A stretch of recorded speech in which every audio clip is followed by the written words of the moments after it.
Natalie Holzer sebut Sule tak hadir ulang tahun Azam, hanya diwakili Putri Delina. Putra Natalie Holzer dan Sule, Azam Andriansyah Sutisna, baru saja merayakan ulang tahun pada 11 Desember kemarin. Perayaan ulang tahun tersebut sebagai penanda Azam Andriansyah Sutisna genap berusia 1 tahun.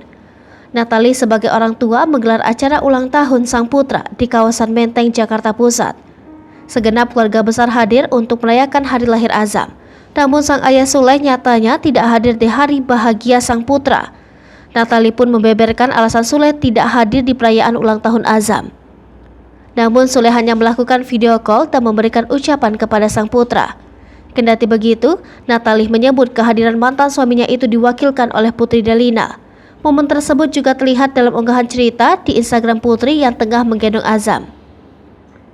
Selain itu, acara ulang tahun Azam juga dihadiri oleh Faris, pria yang diisukan memiliki kedekatan dengan Natalie.